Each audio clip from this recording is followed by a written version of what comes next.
What's the special price?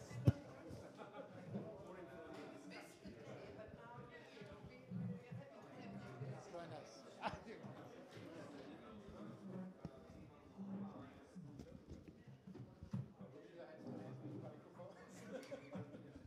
Stereo.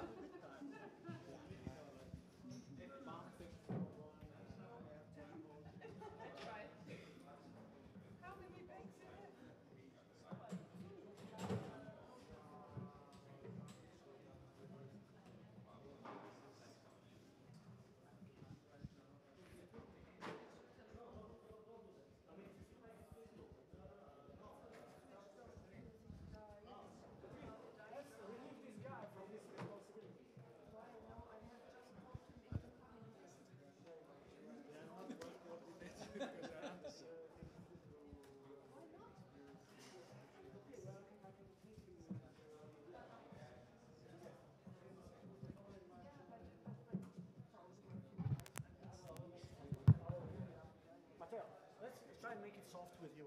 Christine is insisting. So we'll keep you here and I will ask you something super nice about weather. About chocolate. Looks like you don't want them.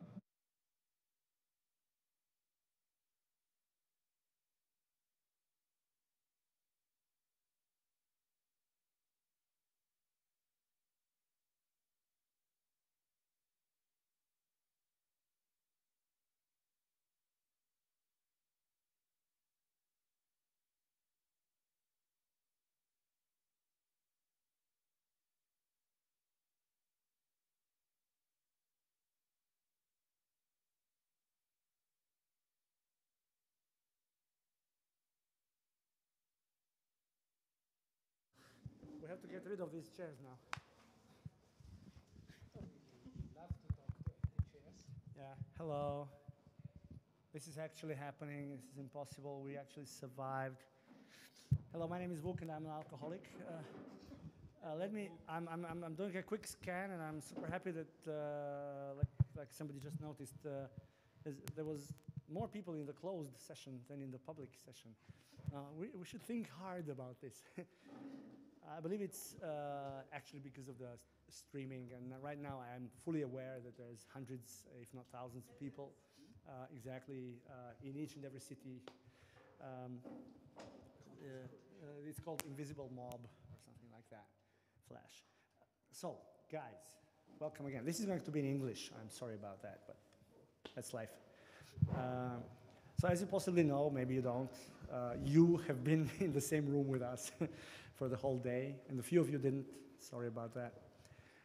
And we were trying to establish some sort of a dialogue between many different people about what might be the confrontation or contact or a causality chain between AI on one side and arts and culture on the other. Is it separable? No, what I just said implies some separation that's maybe not possible. And so on. So this here round table was meant to be some sort of a little, window, insight into the way the discussion was happening today, and a bit of an announcement of the second half of our gathering that is happening tomorrow. And I can stick to the program, as they say. I can go through the motions, maybe, and just stick to what's written on that piece of paper. Who remembers that? Or we can improvise, but let's try and first stick to the program. So, see, maybe we like it. So I'd like to introduce these four civilians here that were kind enough to sit under the light. And then I'll ask him a question or two about those words that we wrote on the paper next to their names. So let me see, what was the imaginary order from the conference was that there was Matteo Pasquinelli first. He comes from the non-governmental organization ZKM in Germany. It's like this small project space, has a new media budget that's 5 times larger than the defense budget of Croatia. And a place the ammunition factory that we visit gladly. And Matteo is running something called Kim. It has nothing to do with Sonic Youth, right? That's a musician, right? It's about artificial intelligence, obviously.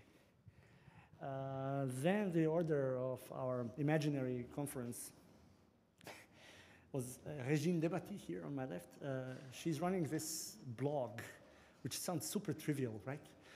But let me tell you, when I was doing my super important personal something show in ICA in London, and just to give you an idea of her magnitude, and I decided and I made these guys there spend the entire marketing budget only on that website. So it's that important. I don't remember that. So you never got any money. No, that's the other thing. No, you, no, you know, you see, stage. It is true. I can vouch. It's true. I And, have just a short memory. Yeah, cool. It's been a long day and a short memory. But yes, we make money, not art is the one and only influential medium we have in Europe regarding a clash between arts and technology. It's that simple. No, there's Neural magazine. Yes, but I said one and only influential one. Neural is great. I'm a big fan of Alessandro and everything, but your shit is better, by far. Anyway, sorry.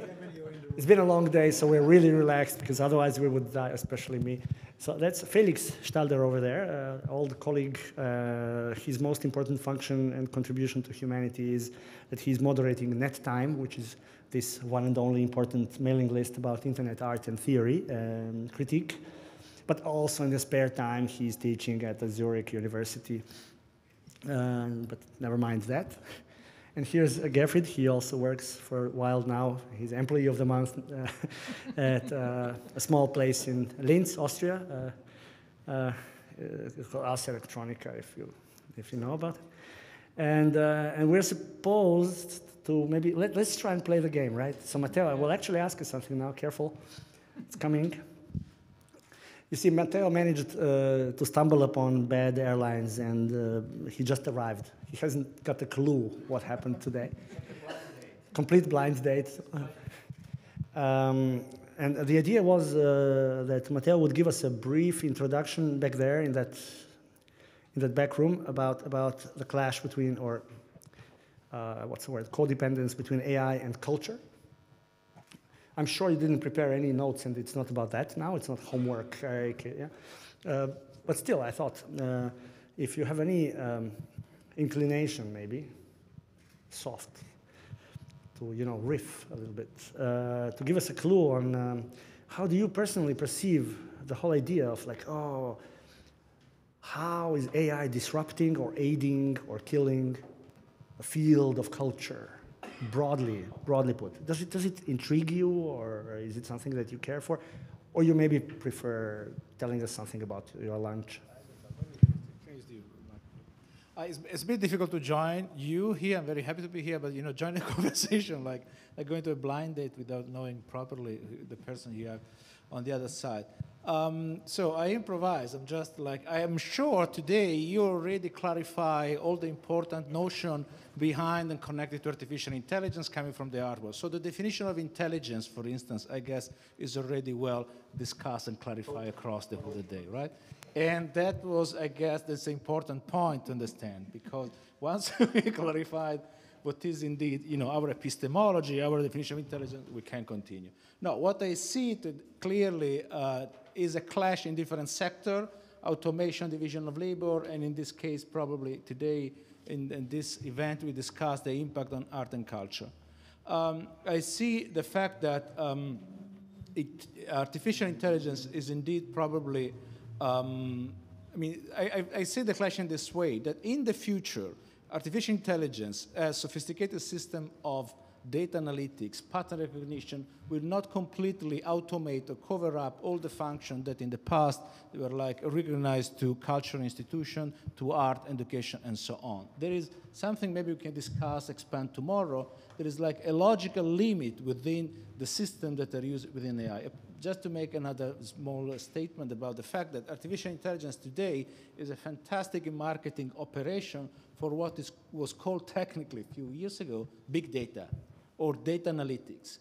And or statistic. Technically, it's basically computational statistics, no? But you never organize, I mean, if you're an art gallery or a university today, you don't organize a course on computational statistics, especially if you're an art gallery, you don't do things like that, right? So there is an incredible amount of marketing.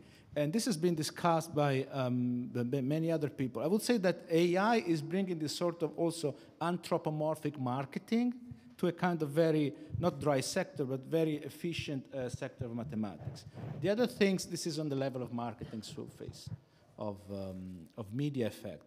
On the other side is indeed, when we study these statistical models, they run AI, they don't complete, they don't cover up completely what is the domain of human culture, human knowledge. And logically, they're unable to automate what is defined today as creativity. So the invention of the new is not possible with AI. The AI is a fantastic machine for copying the past, copying the old. And this is, I guess, the friction is there, no? Because of course, arts, education, the creative industries, it's not a nice term, but all the, whatever we recognize as human creativity is not completely and fully automated by AI. That's what I would like to say, just. It's okay, no problem you were late. But it was a big topic today. Thank you very much. Can I just react? You have to. Okay, I completely agree with you, and I'm also not worried about artists. I'm really not worried about art.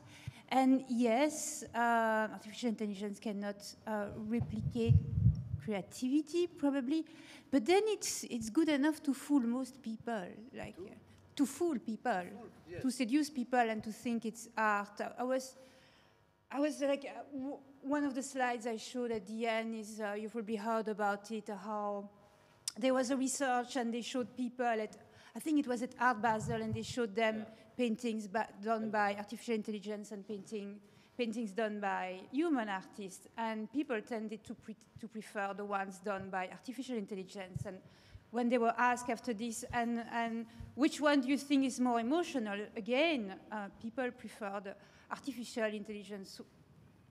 Yeah, the one done by AI.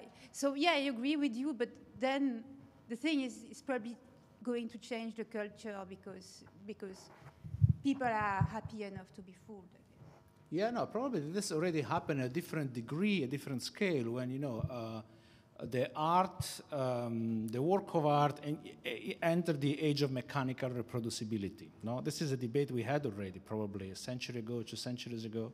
No, the fact that even at that time, probably a lot of people liked a lot the mechanical copy of an artifact. So this is somehow a debate that we had. But in that case of the Art Basel, still what strikes me is the fact that the experiment was made on abstract art, by the way. And abstract art is easy to codify somehow by neural networks to extract a kind of abstract style. But it's not that, because in the future, probably this system will be able to do something even more efficient. In any case, also what I do with my students, we try to do art with neural networks and experiment. Well, what we notice at the end of the process is like a normalization of the style. So in terms of audio, you have like a stretching of the audio style. In terms of visual, it's always a kind of normalization of a style. Normalization of a style, it means that indeed the artistic style we are used to, or something that we expect from the art, is less poignant, is less striking, you know. And so this normalized aesthetics could be similar to what was the glitch aesthetics in the 90s, that, you know, became part of the kind of technological artifact itself, but at the same time produced a sort of a style that normalized. And I see this in terms of, you know, if we go back to the example of the Art Basel, indeed you have a sort of glitch effect applied to abstract paintings. And you can look at each painting produced by AI and see where actually these styles are coming from the real painting. So it's more like a kind of statistical blending. And I'm intrigued by this, by the fact that maybe in the future we'll get used to this normalized styles driven by AI. And a good case is also music. No? AI can automate the synthesis of melodies And those melodies are not, they sounds nice to our ear. They can be used for commercials, used in supermarkets, as muzak. Elevators. But they're not really, to make original, you need to do a lot of work. So I will take this example also, including music and this artificially generated music, how they are like simplified. And in music, we can maybe play tomorrow a lot of examples of this. Okay, but this is a trick. This is what I wanted to have to see happen. Because then we were supposed to move to your attitude about arts and AI, where it's different than with culture in general, where we have a little bit more freedom and we have actually the need and let's say the imperative to disrupt back. We talk of disruption of AI in the field of industry, law, human rights, but also culture. And we're supposed to be passive and to have the crisis of adaptation to AI. But on the other side, there's critical thinking in the field of arts. And you gave us this funky introduction into some really crazy work. We liked very much. Everybody was happy. And this is the angle I wanted to ask you about, the idea of resistance, I would say. The idea of looking for a hack against, not just a way to adapt to the existence of AI, and then we become testimonials, we approve of AI, of software, of hardware, but we look for another angle. I guess this is what you were trying to describe this morning. Yeah, do you want me to do a summary of my talk? Can you do like a two-tweet version? So yeah, like what I said in my intro is that to me, art doesn't have to be passive and doesn't have to just depict technology or use technology or be at the service of technology. And I think that art plays a more valuable role if it just really react to technology and try to uncover what's hidden behind the curtain and try to extrapolate and see what are the ethical, political, cultural implication of the utilization of, we are talking about artificial intelligence, but that could be any other type of technology or scientific innovation. So the project I talked about were focusing mostly on the hidden part of artificial intelligence and how usually we limit them to data and to algorithm, but they are also human beings doing a lot of hidden cognitive labor. We think that, we tend to believe that artificial intelligence is this very smooth and very efficient technology, but actually a lot of the work, artificial intelligence cannot do it yet, so human beings do it. They are very poorly paid. And then I talked also about the materiality of artificial intelligence, which is kind of under-discussed, the fact that the data is polluting, the fact that we need all kinds of devices, and also these devices pollute and have all kinds of also human costs. Yeah, I don't remember. I'm kind of lost. You're good. No, you're good. That's true. This is what you were saying this morning. Did you have an impression that people were following and that any part of the debate was following your suggested clues? No, I also gave a short list hoping I was really hoping to get reactions. So damn. In the program, like the program I received, there was the description of the day, and then they said each discussion, like the one about art, we're going to try and answer this question, and one of the questions was what's going to be the impact of artificial intelligence on art, and what will remain of this idea of creativity, and how will we appreciate and understand art if artificial intelligence can do a better job, for example. And I gave a list of what. No, I'm not the one to complain, but I had the feeling. You did already, yeah? Yeah, it was too late. You just did that. Yeah, probably I didn't sell my thing well enough.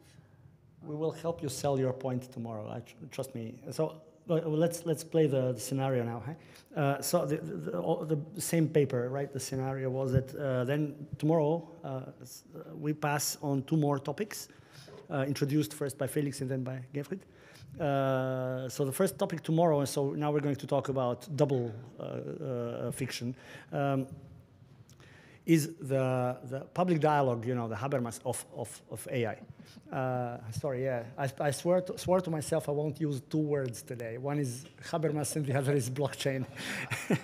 Okay, damn, I'm weak there.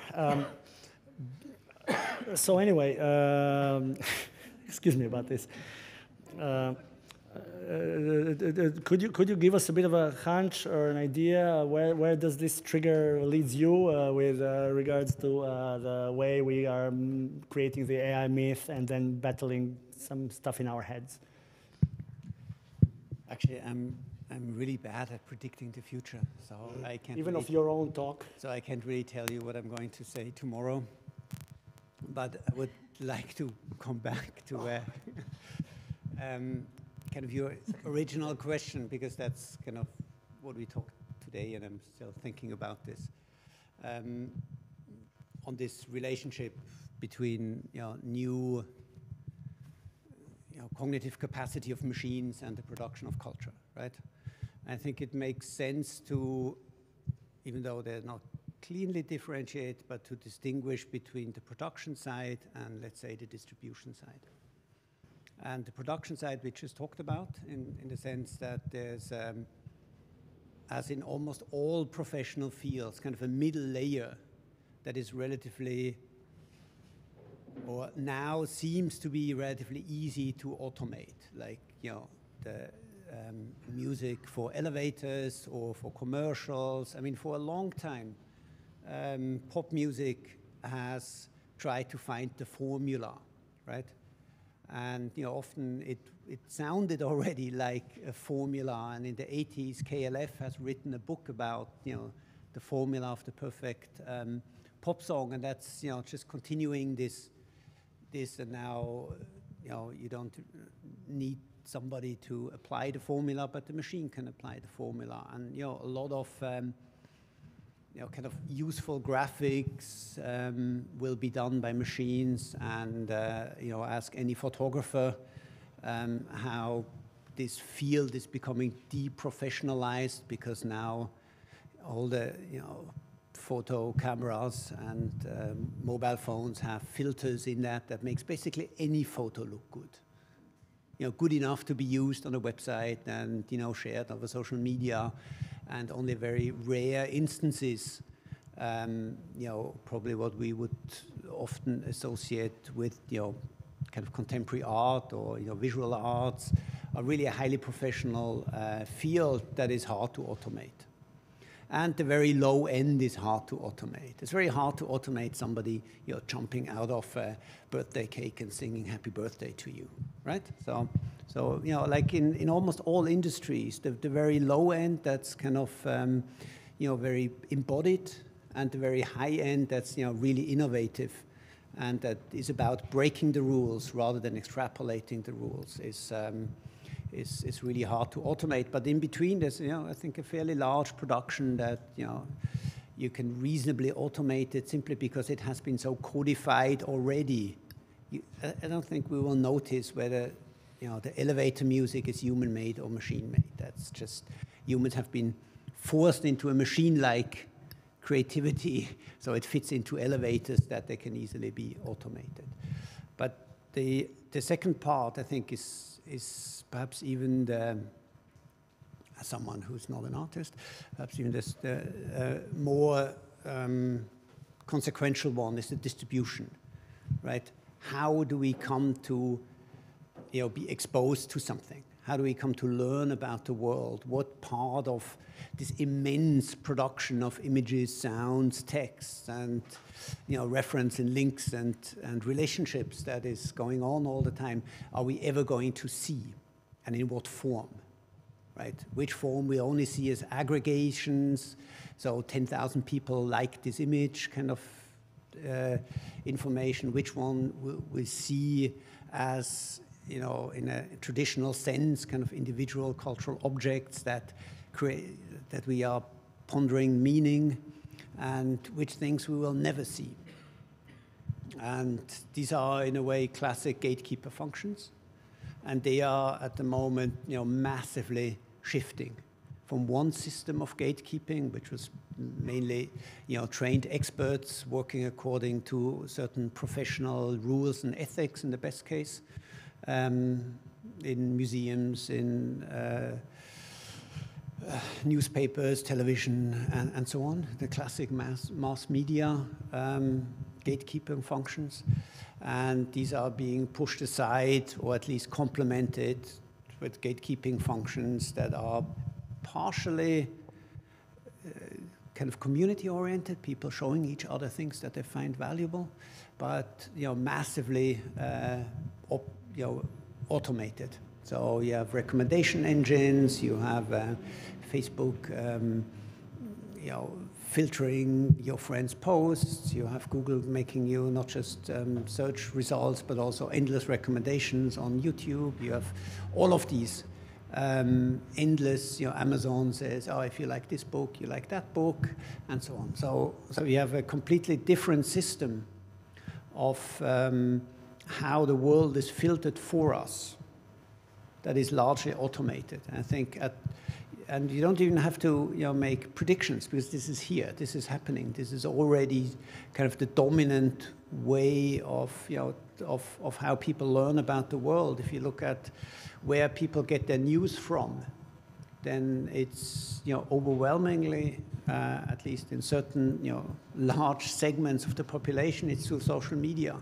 And social media is not producing the news, it's still kind of news from kind of news sources, some more reputable than others, but they're filtering it. They're deciding in the end what you see.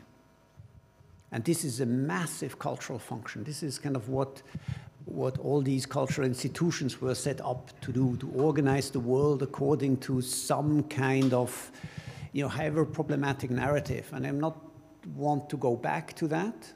We spent 30 years critiquing that system of organizing knowledge, and I think the critique that were developed in the 60s and 70s and 80s, they are as valid today as they were then. So it's not a question of going back, but we are replacing that with a system of filtering the world that is largely unaccountable and that is prone to manipulation, simply because it's centrally controlled. There are very few agencies actually doing this. I think this is at least half of the question of how machine learning and automated filtering and pattern recognition systems are impacting culture.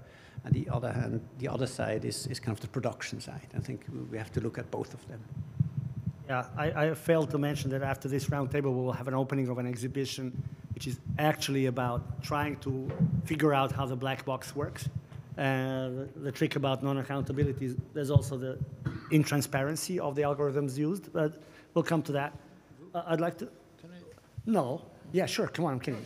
That's a great analysis. I agree about the fact that indeed the political impact, the first political impact of AI is on one side, indeed, going back to the second part of your statement about your reasoning about stronger monopoly. So it's interesting how AI is introducing a further layer that is more prone to monopolies than in the past, and the digital, so to speak, a kind of a revolution age. And these monopolies are based in North California, London a bit, and China. So this is something still to digest.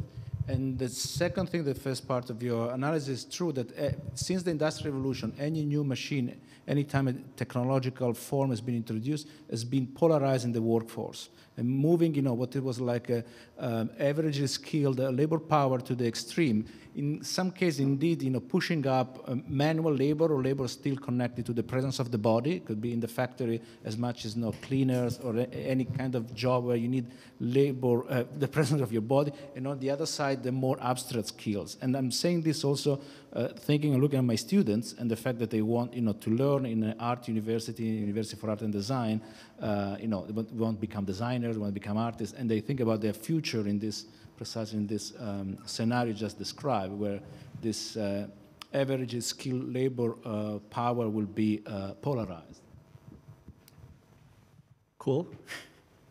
I just wanted to put the microphone in front of your face now. So The idea here was to have Gerfried offer an insight into what's supposed to be, what we described as the purpose of this entire gathering, which was to provide the Council of Europe, to suggest to the Council of Europe a set of policy recommendations about AI and culture, with which they are supposed to go to Helsinki, which is a city. But since I'm not part of the Council of Europe, I probably would be ill-advised to talk about all this. There are our experts about this, and maybe you want to elaborate a little bit on this. I think for my part, just to be at least one who follows your guidelines and your regime, I think the really interesting part here is to deliberate about how much culture, and I know art and culture we can discuss very long, because we not only defined what intelligence is today, we also solved the question what art is. So really had a very wonderful afternoon. So whatever it is, art and culture, I think, can and has to play a very big and important role in the further development of AI as a big player in our industrial, cultural, social, and political lives. There is no doubt about that these systems will gain massive roles and impact on basically everything that's going on in our life, in the same way as we have witnessed the last 20 years with the internet and with other digital media. Considering this large impact, and also considering our experience now after 20, 30, or however you want to count these years of digital revolution, where we clearly have seen that the much stronger impact in this whole thing was not the technical development, but the cultural and social impact of it. We need to emancipate the role of culture as a player in policy making, in future development, beyond our protected ivory towers of some universities, some museums, some festivals, and so on. And I think this is an area where the Council of Europe can and does actually do a really great job. Sorry for advertising for you, but I remember I had the chance to participate in several of your initiatives, and for example, you achieved really to put terminologies like smart citizens instead of smart cities onto the agenda of the governments of European countries. And that's really a lot. I think these are the things that the Council of Europe can do to put issues on the agenda of the governments, of public debates, and we need the cultural approach. I think this is absolutely important. But then again, you know, I don't just want to be a nice bunch of old friends here, and I have been thinking about, you know, how can I challenge what has been said and has been discussed. Also because I think it's some of the issues need to be challenged. I mean, I'm totally with you what you said, you know, about the predictability of the art produced with machine learning or AI systems at the moment. But of course, we cannot judge this or the potential based on what the systems can do right now. I mean, if you're working with AI and machine learning with your students, we all know that training a system is a very complicated long term, and then usually most of the things that are done are using the trained system. And of course, there is no surprise that considering the very limited training and the finished model building, that the outcome is basically the same again. This is as if we would now go to kindergarten and judge, so to say, the chances of these people becoming great composers by the songs they sing in kindergarten. And I like, of course, very much this kind of attitude of the art world to condemn technology and say, no, this is all just rubbish and we know everything much better. But I think there is a very big danger behind it, because we have experienced in the last decades what it means and what can come out of it when culture, art and culture ignore technical developments. really want to state here that, in my opinion, one of the reasons why the social media world of today is so uncivilized, so terrible, so stupid, is because we, the cultural people, didn't take enough energy and responsibility to cultivate this space, whatever this means. I know we can, what cultivate can be, of course, also a very dangerous issue and has to be done or considered in a very subtle way. But it is our responsibility to move into these spaces. This is our responsibility, as we see our responsibility in the real life, that culture is here to cultivate our world, our society, to be a guideline. This is a responsibility that has been not taken over for way too long times by museums, by curators, by festivals, by the whole educational system. I mean, having situations where the only response that teachers and the school had to the challenges of social media was asking or forcing the kids to hand over their handies when they go into the school. And then when school is over, they can take their handies. I mean, this is the most irresponsible thing that ever could have happened. And this contributed massively to the fact that we have no culture, no civilization, or whatever terms you want to use for this in the internet. So when we are now here to complain about this terrible world out there, this cultureless world out there in these virtual spaces, then first of all we have to take ourselves.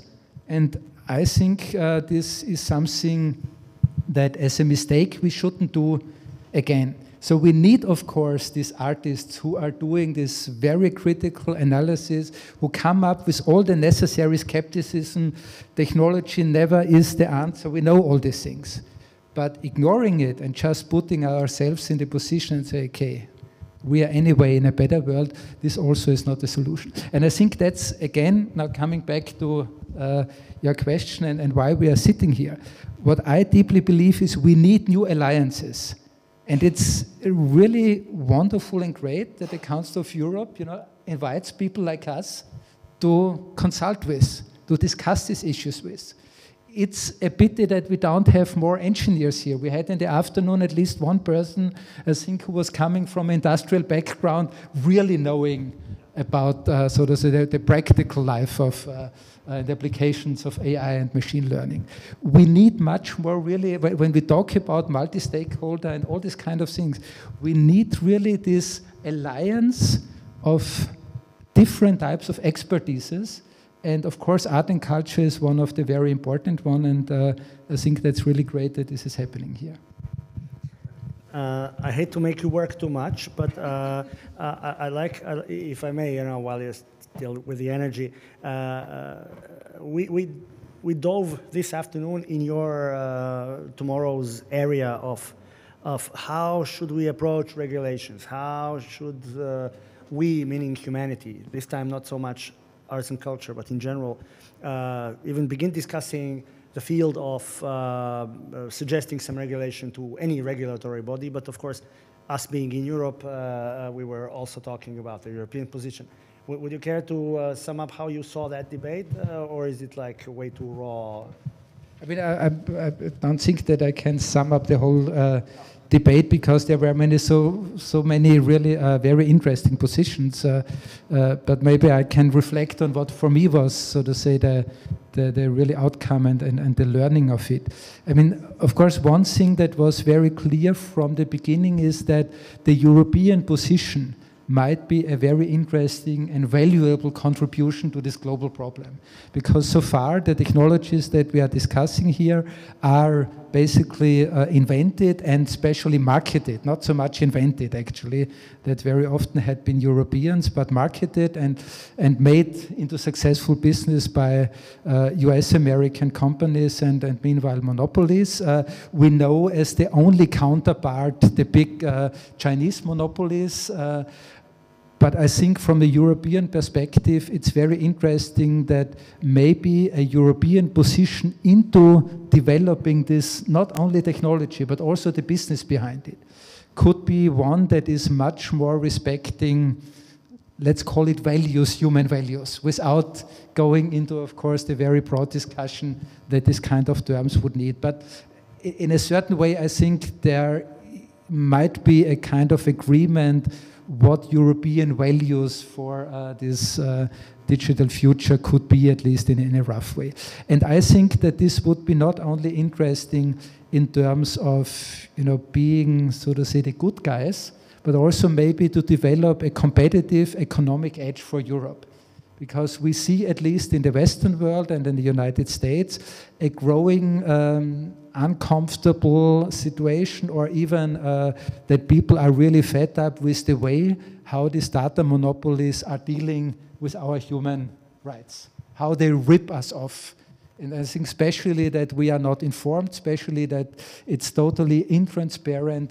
And this is a growing concern. These people feel more and more uneasy with it. And I think that could be a very nice way to sneak into also economic area where providing better products could be really a competitive edge even on a global market. And for me, a second important point in this afternoon was this discussion when we were again in reflecting the monopolies, the power, the role of monopolies. And I think that we really have been misled in a certain ways because of the last decades having this super success of global capitalism, that we all start to believe that these big corporations, these monopolies, are kind of untouchable.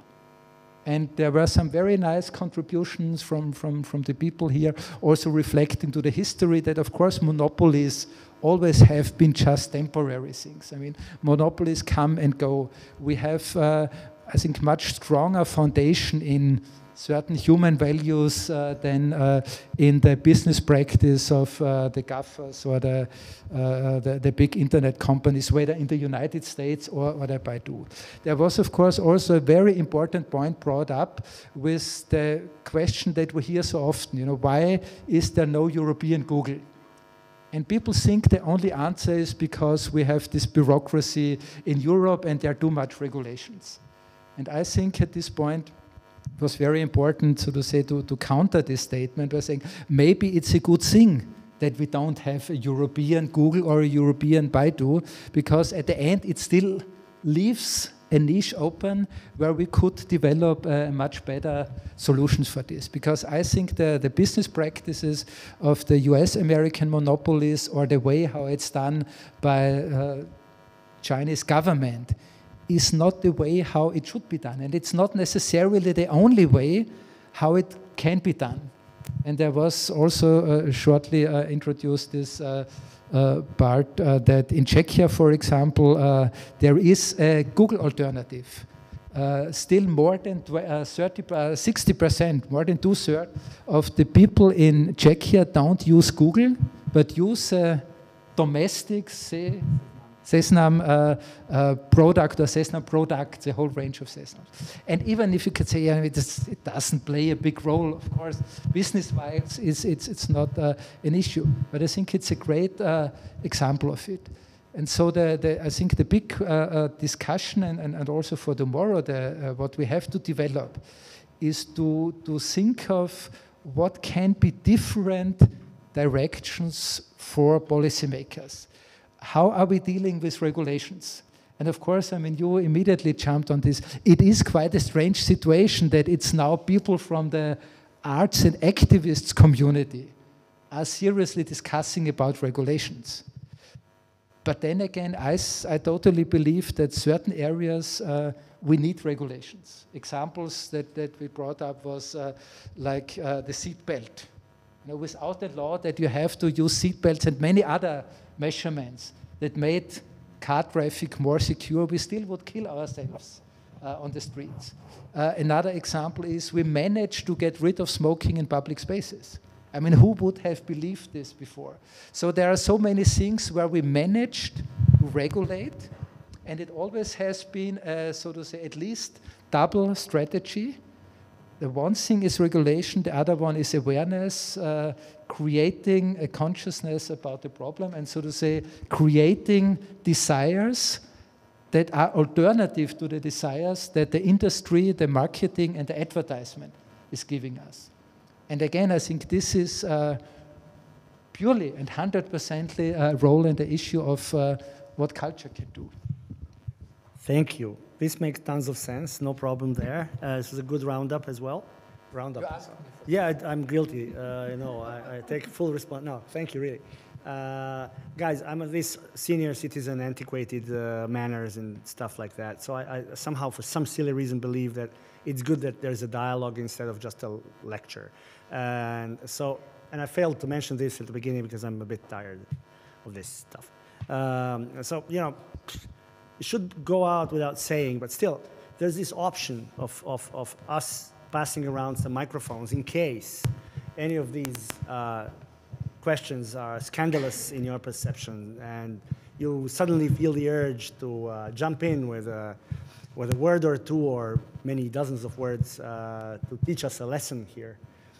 So please, if anybody there has some desire, oh no, no, these things you usually say just like that, but you're not supposed to pick up. There's a microphone behind. Just to continue on what Gerfried just said, because our aim is to help the Council of Europe on the regulation aspect. And he mentioned the seat belt and what was the other one? The smoking. So smoking was to respond to public interest objective of improving health and saving money on social security. Seat belts, similarly, to prevent too many people dying on the roads and again saving money. So for you, the priority of the public interest objective in relation to regulating the GAFA, for instance, what would be the main the main public interest objective that should be pursued by the regulator? I think the most important thing is to create transparency, because even the very limited technological possibilities and systems that we have right now are way too opaque for us to deal with it. And now imagine that the power of the system, as it has been described, and I think as everybody knows, is increasing now in the coming years and decades, I don't know, by potential increase. If we are not start to create a transparency in what's going on. I think the main problem is not collecting data. The main problem is that we are just not taken serious. They just do it without telling us. They don't give us any possibility to have control.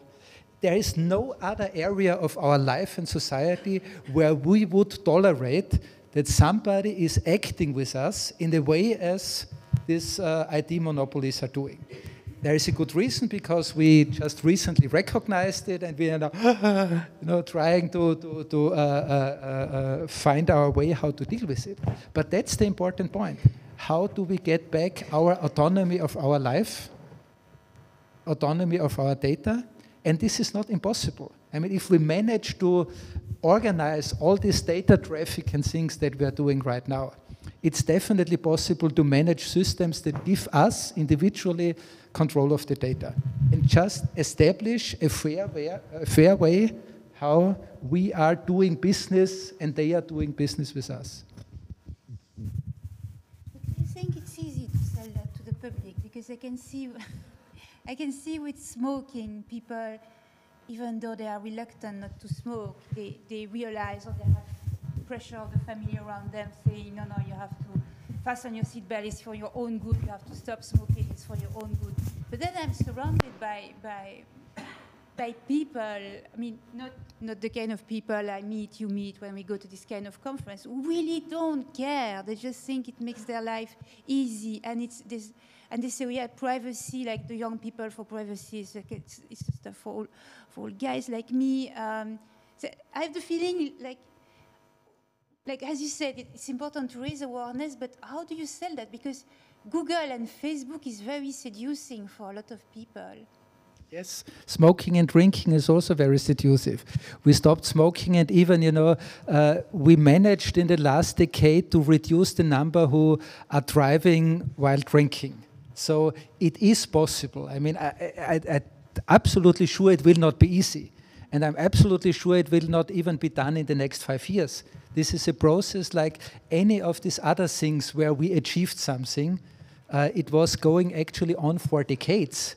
and some of them really created big, I think, even political impact. I mean, look at the whole green movement. The matter of fact that we have now, despite Austria again, it's always very bad to talk from the Austrian position, but in most of the countries we have green parties in the parliaments now. This is a result of a growing concern and uneasiness of people with the way how big industry, chemical industry, agriculture was just dealing with our environment. But we have the feeling now that things are really accelerating. At least this is the feeling I have. That's a different topic. Okay.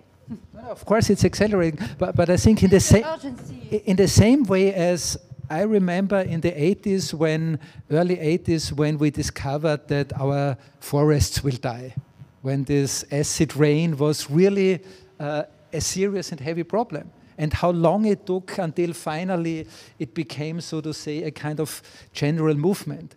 And in a certain way, I mean, at least our forests survived the acid rain. Now they are going to die with the climate change and other things. So the problem is even worse. It will not only be not easy, it will not only take a long time, it will be a continuous fight again and again. But I think the main difficult or difference with, let's say, smoking is that it's very, I mean, in terms of smoking, it's very easy to envision, the alternative, which is not smoking. To be sure. Smoking different things. Smoking USBs. Yeah, no, but the thing is, with I mean, one of the outcomes of all the Snowden revelation is not that people are now, they know all of this is happening. They know Facebook is massively profiting off their data. There's lots of shady things going on, but there's simply no idea of an alternative, right? Same with global warming in a way.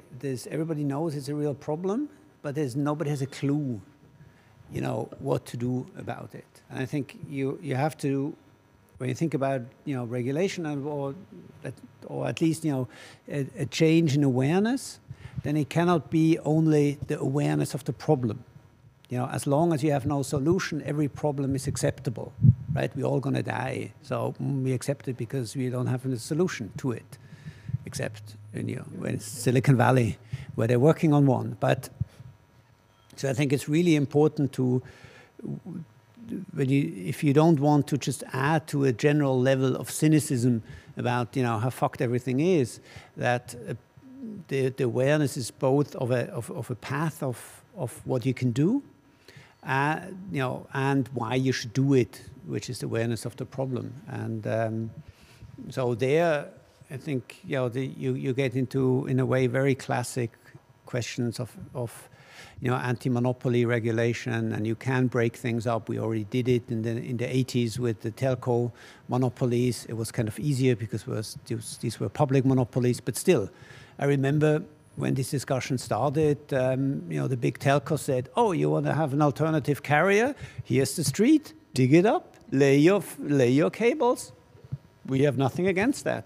And it was obviously there was a disingenuous and impossible thing. So at one point, regulators stepped in and said, you have to give other people access to your infrastructure. And there's things you could think in that direction. And and you have to combine the two. You have to combine the awareness of why you should do something, to create political pressure, and what it is that you can do. Otherwise, it's just, general cynicism. And we are breaking up the energy monopoly. We are now forcing the train monopolies to allow for competition. And I think looking at the energy monopoly, I think it didn't really change much in the monopolies, but it created enough cracks and changes that are now very supportive to alternative models, to small individual power plants that communities are making, including even individual solar systems that people are installing in their farms and their houses. So the importance is, I think, to not stop to try to break it. And I mean, you're totally right. It's complicated. It's one of the big problems is, of course, to create awareness, to think about what you mentioned before, you know, what would be the standards? You know, where do we impose regulations? Where do we just try to talk nicely to them and create awareness? I mean, of course, this is a constant battlefield, but I think there is no other way around, and we never should, especially I think we should not use this as a kind of excuse or accept this as an excuse to the way how these monopolies act, that we like so much to be on Facebook or we totally depend on Google. I mean, I couldn't survive a week without Google, but this doesn't mean that it's justified that they don't tell me what they do with my data, that they just do it without it. The only justification they have is that I never was, you know, standing up and saying no. And we are slowly in this very, very early period where we are, I think most of us, you're totally right, are not yet recognizing, you know, what's really the problem with it. And the trade-off between, so to say, shutting down my Facebook account and on the other side, obeying to their rules, of course, at the moment is still too difficult for people. But the alternatives will only come when there is also more pressure on their business model. So I think this idea to put some pressure on them is not just in terms of that we should think we can break them, but what we can do is opening gaps, little gaps, where alternatives can grow. And I'm very sorry that the guy from this afternoon is not here, from Ericsson, okay, because he also had some, I think, really very good approaches, you know, how to use also the European landscape, the European structures to create. In defense of the regulator, the European Commission fined Google 4 billion for abuse of monopolistic position. So at least on the antitrust law point of view, there is action is being taken. But every euro should be spent on developing alternatives to Google, maybe, and not just go into some budget holes. Stuff Eugene was like asking about explaining the trick with convenience, the fact that it's really hard to resist in your very personal life, just the convenience of clicking and enjoying it. There's a thing, there's a school in Stanford about persuasive technologies. There's a whole generation of the brightest minds that are paid the best money to spend their lives, their youth, their entire creative energy in order to create a way to hack our brains and to put us in the situation that we cannot resist. When have you ever, as this man usually says in his lectures, when have you ever seen only one video in YouTube? You don't stand a chance. When you click on one, there's an autoplay that is suggesting to you something that is deeply connected with your sincerest core, much more than you are aware of.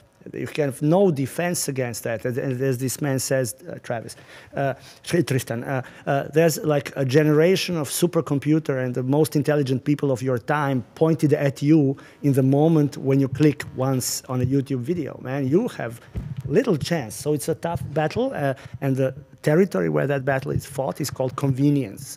And it's the toughest part of your core personality to fight against. This is where we lose. And it's not the engineers and the technology that is doing this to us. It's very clever designers, psychologists, so people who might be much closer to our world of culture than we think. It's actually our friends. This is where there is responsibility of the culture industry, because they made available those videos for free. So they now completely depend on Google. Yeah, that's copyright. That's easy. We solved copyright, right? In Europe, we're bosses now. We just don't have to produce culture anymore. We have copyright now. Guys, are you tired or something? You got any more things to ask? Please do, please. Would you like to be replaced by one robot? I don't want him to be replaced by a robot. Anybody? Yes. There are many areas. Can we vote? I really would like to be replaced by a robot or an AI system. There's so many stupid things I have to do in every day of my life. If robots would replace me. Everything. Where would you like to be in that case? No, but it's not, to the question 0 or 1 whether you're totally replaced. I think what we have to develop is a notion. When you're talking about artificial intelligence, so that means that someone or can replace us, or just part of our possibilities or things what we do. So would you like to be replaced, or anyone else on our jobs in our life be replaced by artificial intelligence? I No. think that's a question. So in that case, there is no more such social relevance, there's no nothing. So what we do? But you're actually negotiating right now with your own supposition. You're not negotiating with reality. In reality, actual, tangible reality, nobody's even suggesting that you will be replaced by a robot. Only the media does that. So that's irrelevant. What we're discussing here is not the artificial general intelligence, which is a sci-fi promised by some irresponsible engineers. Or marketing people that are best friends with those engineers. We're actually discussing the existing AI, which is like some stupid set of hammers that learned statistics. This is a new definition. I will work more on that later when I'm alone. These are very narrow artificial intelligence types. They're quite dumb. And we also learned, we've seen some nice examples today that it's not even so mechanical. It's actual people behind, training these models and helping them learn. And in that scenario, the part of you that is going to be replaced by a robot is a part that hits nails with your head. Yeah. So what we're doing is again we're doing the same Bronze Age thing, the Bible thing. We are putting our expectations, projecting our intimate fears into inanimate or non-existing objects or people. There's our limits. If we want, we can use Facebook. I don't think Facebook. So if we want, we can. That's why I don't know you. What? That's why I don't know you. So this is a bad joke. You didn't deserve it. That's the thing. I don't need Facebook. And I really don't understand why people talk so much about Facebook, because I don't need it. And I know everything. Do in their work if they are not on. I absolutely detest Facebook, but in my work I need to have a presence on for the business, right? A professional presence. And other people I know, they just, if they want to get into, like my best friend from school, she only uses Facebook. She doesn't even use Google. She just lives on Facebook. And this is the only way I have to communicate with her. For some people, it's impossible, or for some situation, it's impossible not to use Facebook. This is also why we don't like it. My friend, she is also an artist, and she is using Facebook for selling his pictures. And now we're talking about business. So everything more or less is a business. Yeah. If you agree or not. I don't know, to keep in touch with my best friend who still lives in Belgium. It's not a business, but it's the only way I have to get in touch, because she doesn't use emails anymore. She thinks Facebook is so much more convenient. No, she's very smart. If I may just say, I'm one of these sold outs, I'm like this artist, tough guy, but also work in the corporate sector. Sometimes I advise and sell my time to a best bidder, highest bidder. And on one occasion, 10 and more years ago, I sat down and helped a food corporation build a recipe exchange network for all of ex-Yugoslavia. It's still a hegemon. I will have to tell you about this. It's cool shit. And I was in a position of demiurge. I was a guy behind, the curtains, the Mr. Oz, And this is the experience from which I can read Facebook far better, because I gave myself some weird tasks. I said to myself, okay, this is a recipe site for all of ex-Yugoslavian housewives. Most of them are chicks, 83% if you want to know. But my goal is not just to sell them Vegeta, which is some cement people put in food. It's poisonous, don't use it. My goal, my personal actual agenda, and I have no problem saying this publicly, was to make sure that Croatian, Serbian, and Bosnian housewives will not create their tribal islands in my beautiful application, social media. And I was designing the system so it makes it very difficult for them to do that. Housewives. For these human beings using that service. Here the trick is, if you want to talk Facebook, the motivation behind it is a different one. I was like this crazy artist drunk on his own visions, and I managed to do that. But those guys they have totally different agenda, and we can't judge by knowing the agenda how come that the service works the way it does, which is to not only obfuscate all our ever possible insight into our use of our data, but also to play on our lowest reflexes. I was first in the corporate sector. I'm sorry. Then, after that, I was entrepreneur. And before 5 years ago, I came in public administration. Jesus. And this is really strange path for the. And now, and I'm economist from international relation, and now I'm among of artists and cultural sector and everything. It's a so different way of life and different way of thinking. So today, when this guy from Ericsson, I understood him because I'm from the corporate sector. I mean, I think just plus and minus. That's true. And in culture, it's a different. And maybe that's the reason why corporate sector or business and culture, social way can go in the same way, because we don't understand each other, because we don't talk too much. There are Facebook, but there is no communication. Well, let's stay in touch. Like Catherine said today, I'm not making a joke of what you said. I'm just saying it in a different way. There's no way of having this, world improve without having that dialogue. And then you added a very important thing. Yes, but we still have to grow a backbone and fight back. It is still a dialogue through fighting. But the Ericsson guy had one other flaw in his argument. Outside of being a good person to have in a room. And we were talking after a conversation after the day, we were talking together, and we understood that you didn't understand business sector. That was our conclusion. Who doesn't understand business sector? Medvin from the Ericsson. Yeah, that he doesn't understand the business. No. That I don't. We don't. No. He and I, we said, okay, we are businessmen, and they don't understand us. Oh, yeah. And we think that you didn't understand us. Right, but you see, this is why, sorry guys, I'll handle this. This is why I gave him a very short, like a one-tweet answer. There's this idol, the totem of the startup world, of the, pyramid world where the first lesson is how to fuck your best friend. The totem is a sentence by Mark Andreessen, the maker of Netscape, of product market fit. Like when you get that, you got the formula. And what us artists or socially responsible humans in general like to say, no.